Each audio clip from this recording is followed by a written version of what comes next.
moved on to Swansea. Well, initially on loan. So I read that a friend told you to go and embrace the North Bank. Yeah. And was that the start of a good relationship with the fans there? Yeah. First of all, I didn't want to go to Swansea in a geographic sense. I mean, I'm from the Midlands, and I was like, when I said you can go out on loan, and they said Swansea was a club, and I said, well, can't you get me one closer to the Midlands? And they just went, you're going to Swansea. And he was told that's where you're going.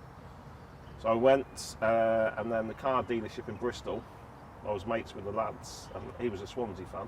So I told him first, sort of, here's a scoop for you, I'm going on loan. By the way, can I borrow a car? Because I was having to travel from Bristol to Swansea every day. And he said, whatever you do, just go straight over to the North Bank. Which is, I mean, I don't know if you've seen the Vetch or pictures of the Vetch. So you come out the tunnel, straight across there. And that's the first thing I did. I managed to score my debut. So I think it was all happy and got on with them straight away. And Swansea fans, I mean, they've been spoiled now with the Premier League and the Championship.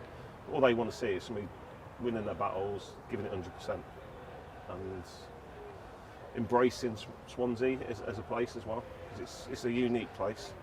It's a great character, especially back then, not late 90s, early 2000s. They used to go to work and they would go out partying. That was what it was. So I was quite happy to join in on that. And you said there about the passion and supporters. Another thing, I spoke to James Thomas previously, and he said about when they were going through the relegation battle that he would have to carry that on the streets. You said that you were travelling from Bristol, but do you feel that intensity from the supporters? I mean that was the first. I mean, on the loan, I travelled in every day, or I had to stay in the hotel, and then I moved down there, and it's intense. So I moved out because of how it was intense. I just moved out. I went out and lived in the sticks because that's the sort of, I want it quiet. As much as I'll go out and have a drink, my mates are not footballers, they're all normal people, accountants, bricklayers, electricians, whatever.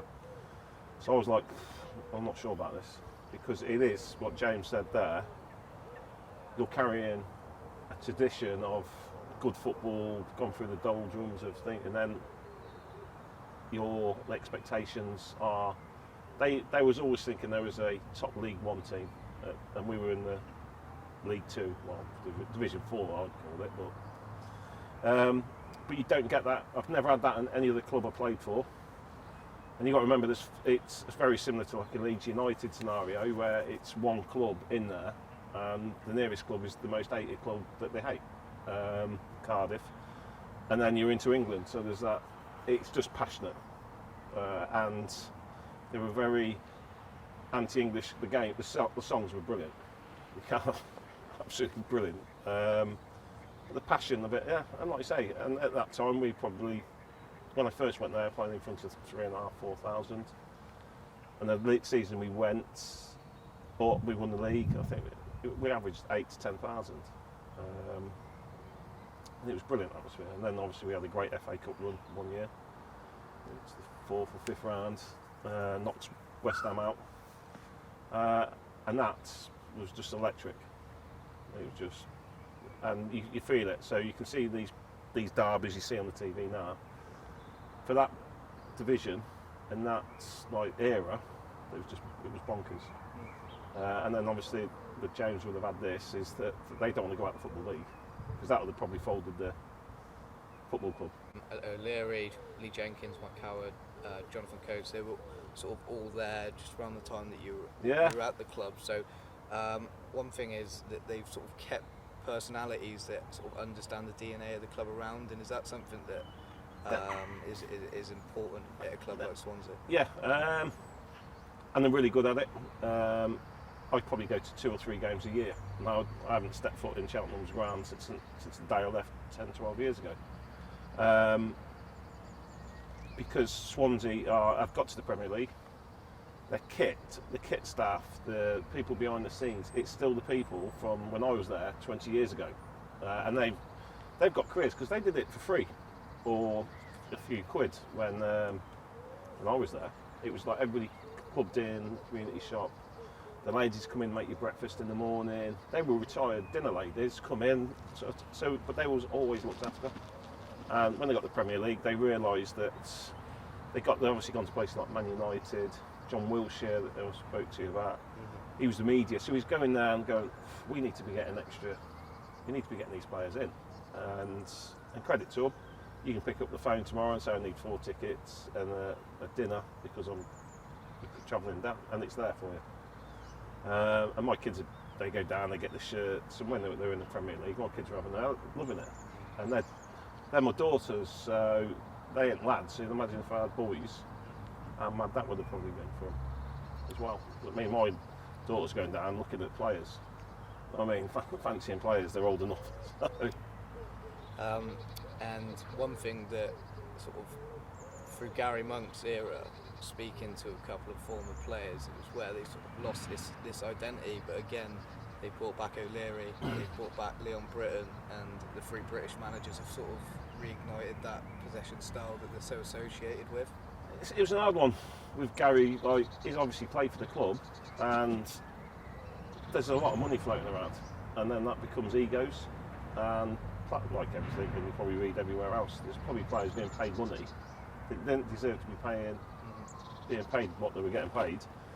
So to keep a changing rooms, it's quite the football side of it. It's the egos then, isn't it? And who's got the biggest car, and look at what I've got, and all that. And that's probably the element that Gary Monk has probably gone in there. I mean, Chris was there. Chris O'Leary, he was probably there 10, 11 years as a player. Okay-ish. I mean, when he was there, he was just breaking through when I was there, and he's done all right, and obviously played against him and that. But I think his thing of where he's from Neath, and Neath had the explosion years ago, and he did a lot for the community.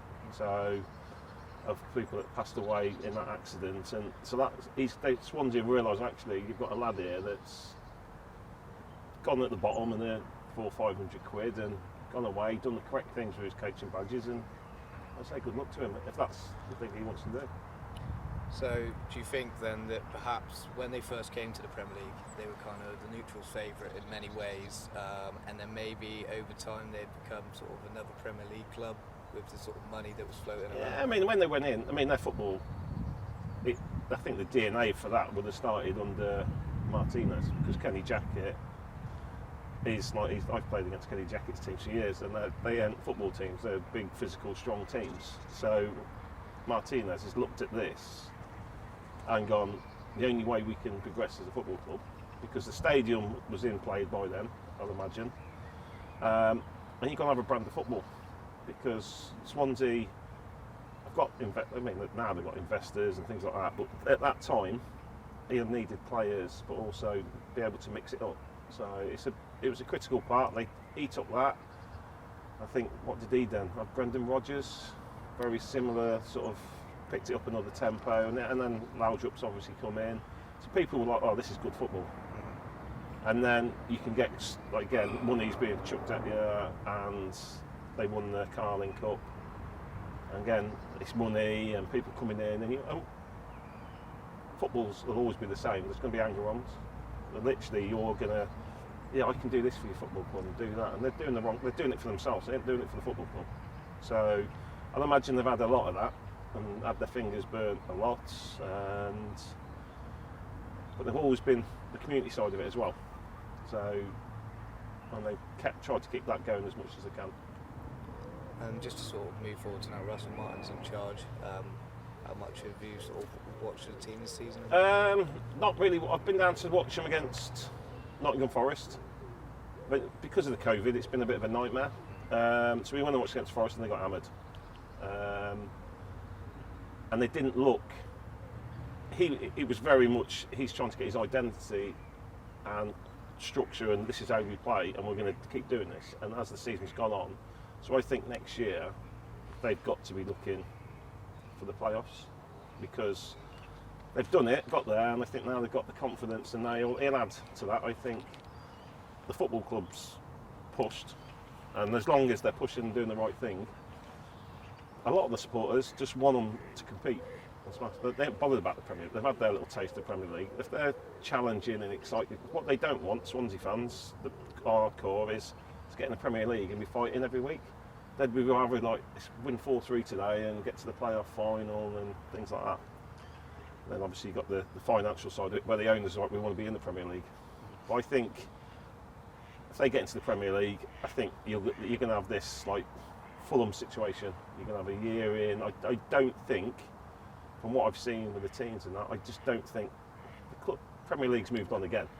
So I just feel that if they did get in there, they'd just yo-yo, picking up the money, getting relegated back in, and they were spoilt Swansea. They had like, what is it, 6-7 years in the Premier League. To do that again, like you're just seeing like people like Burnley and that. So you know that you're there. You need to know your target, and this is it. And you're not. Swansea are never going to spend £30 million, 40 million pound on the striker. They just won't do it.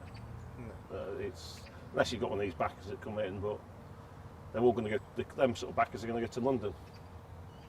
And whether there's a political thing there, do the Premier League want Welsh teams in the Premier League? Is another.